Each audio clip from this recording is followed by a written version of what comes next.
Over the last few years, at least in the United States, the area of gay rights, LGBT rights, our community has been seemingly everywhere in the media.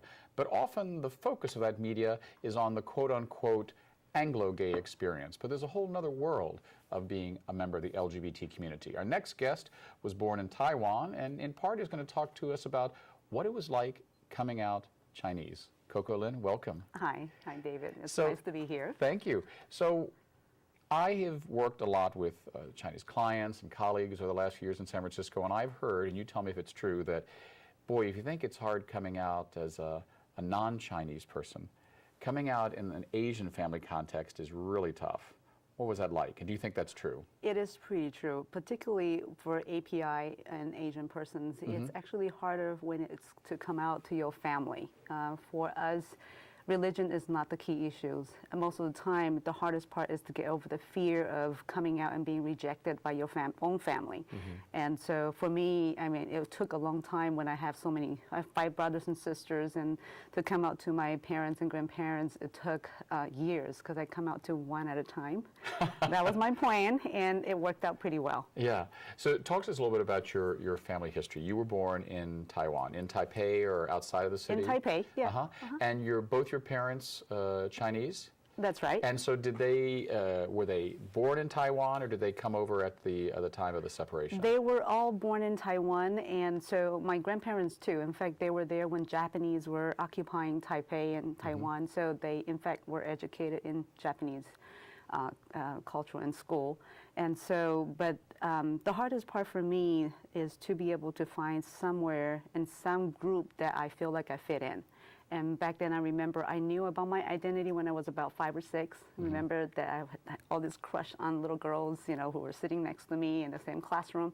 And so I feel like that I don't feel I belong to any of them. You know, I'm not like any normal girl. So it took a while to finally get used to that. And when I went to a library, the city library in Taipei, just trying to figure out if there's any article that talk about gays or lesbians or any things, right, that are somewhat abnormal.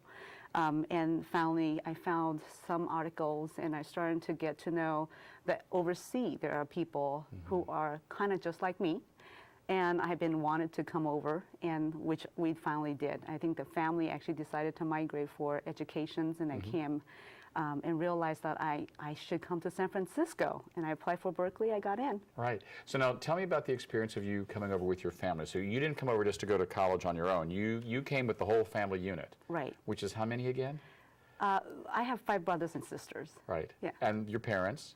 And then my parents as well. And your grandparents stayed in Taiwan? Yeah, yeah. So we go back to Taiwan every year. My grandmother is 103, and she is still great. And so we go back every year just to visit her. Wow, good genes. Yeah, yeah. And I have a sister, you know, a sister who are just very supportive. And so I feel like, you know, that I belong to there sometimes, you know, even though my dad say I'm too Americanized.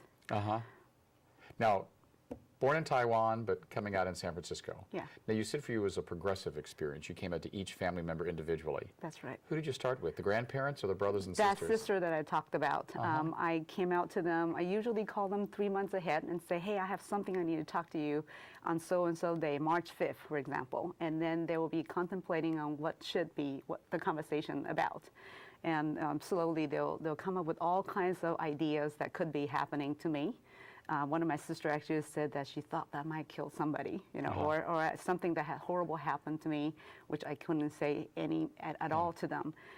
And slowly I come out to them one by one, and usually at the end of the phone call they say, oh my goodness, you should have talked to me a lot earlier. Well, I mean, so, you know, with all these brothers and sisters and grandparents and parents, I mean, I would think by the 3rd call they said, you know, Koko's going to give you a call, just act surprised. I mean, Asian people don't really talk to each other. Well, that's again. Well, and again, you know, as a non-Asian, my experience is limited. But having a lot of friends and colleagues in the API community, I've heard this story again and again. It's like, boy, you think, David, you didn't talk to your Southern family, Chinese families. Boy, if they can avoid a problem, and so you think that's a true stereotype? No, it's not. Although I have to agree that, you know, we could have been a lot more straightforward. Yeah. You know, just say, hey, you know, I'm gay. But things doesn't work out that way. Right. I have to, you know, kind of ponder around and finally hit the points. And they were like, gosh, I knew that already. You know, So- I knew that about you when you didn't want to dress in Right. skirts. Yeah. I knew about it, you know, when you had, you know, arguments about, you know, certain you know, Right. stereotype people. And what was the response from your 103-year-old grandmother? Of course, at the time She's she the was... only one she doesn't know. She doesn't know. She doesn't know. And but what about your parents? My parents are now more accepting. In fact, on our commitment ceremony, my partner and I had been together for 15 years. We have an 8-year-old daughter. But the first wedding that we have, which we had 3. Yeah, most of us have. Yeah, that's true. The first one, they came, and at the end of the wedding, my father called me into a small room and said that I'm going to include Margot, which is my partner, in my will, and she will also be taken care of when I'm gone. How beautiful. And that was here in San Francisco, or? No, he's in Taiwan. In Taiwan. But he's a businessman. And so he, you know, in the way that he showed his love, you know, through sometimes money, unfortunately, but that's the way that he wanted to include her into our family as another daughter of her, Right. his. I had someone from API Wellness a few shows ago talking about coming out within the context of the API community was like coming out twice. You come out in the gay community as well, you know, the issues of the LGBT community, there's some differences when it comes to the API community. And then you come out to your family. So has it been like that for you? You've kind of come out twice within the community and then to your family? Right, twice and 3 times and 4 times, 5th time, depends on who I run into. And I oftentimes that I feel like I have to help my parents to come out again. Unfortunately for API parents, when we come out, that's when they go in deep into closets.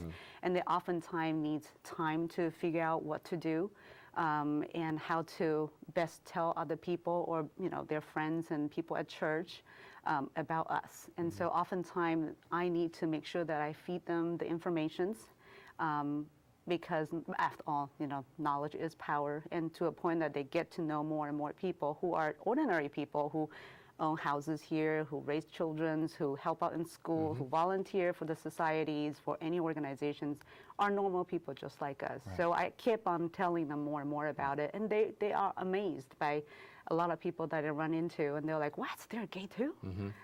So it's great, but then at the same time, it's you're right. We continue to run into situations that we have to come out over and over. So, you know, maybe it's because of this large family of yours, it seems like you've been drawn to founding organizations. Not just one, but several you've been involved in that have been very influential within the API community. And one that I know you founded and now has quite a growing presence is, I know it's pronounced APIQWTC. Correct. But, You got it. but go ahead and tell us what that acronym stands for. It's for Asian Pacific Islander Queer Woman and Transgender Community. We started as a very small group with just a few people from different subgroups. There are people from Singapore, Malaysians, and people from Taiwan, people from all over the place, you know, Tricon, Korea, Japan, and we wanted to have a sense of belonging, still keeping our own separate groups, but wanted to have a major events together. Oftentimes it's our banquet, which is coming up, and as well as, you know, barbecues in the summer, ski trips in the winter, and there's a bunch of parade that we march on, usually the Chinese New Year parade, Gay Pride parade, and a Dyke March. And so we were able to get together on a front in political venues as well as social. Right, right. Now, of course, over the last few years, we have seen, you know, at first it seemed like a relationship that was becoming warmer between mainland China and Taiwan, and then political differences, and you know, it always seems like Taiwan and China politically, leaving aside the LGBT issues, kind of dance around each other. Talk to me a little bit about when you speak to someone who was born not in Taiwan, a democracy, but in China, who is LGBT. What are the differences? And what are the similarities? I ran into them several times. You know, fortunately, because of the stuff that we do, I bring Beloved Daughter booklets, which is another coming out booklet that we have. I bring them to Hong Kong, meet up with them. And in Asia, there's no term for LGBT. So we use the word 同志, which is comrade. So we have the similar goal, and you know, we also like people with the same sex. So 同志happened to be the term. And I run into a lot of them from mainland China, from Hong Kong, from Malaysia, from all over the place. And we do compare about what kind of things that we do here. And oftentimes I'm amazed by how much American that I am. I would think that coming out is the gold. I want everybody to know about me, and what's wrong with that, if I love someone and I want to be with them, and form a family. But in overseas, that's not the case. And in China, it's different. That's right. I was going to point it out that in China, that's one of the things is that they think that why should I bother anybody else? Why should I bother my 103-year-old grandmother and come out to her and say, hey, I'm gay, and then what?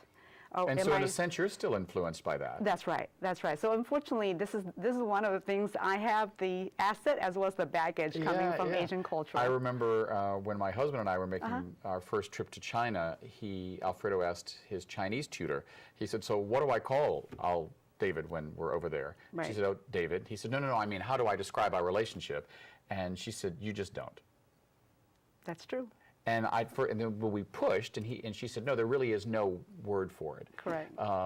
And I've gotten the sense that it's not so much active prejudice, it's just that it's not part of the concept. Right. Now, do you still find that true in the democracy of Taiwan? What is it like legislatively or politically to be openly gay in Taiwan? In fact, in Taiwan this time I learned a lot about, that they're very progressive.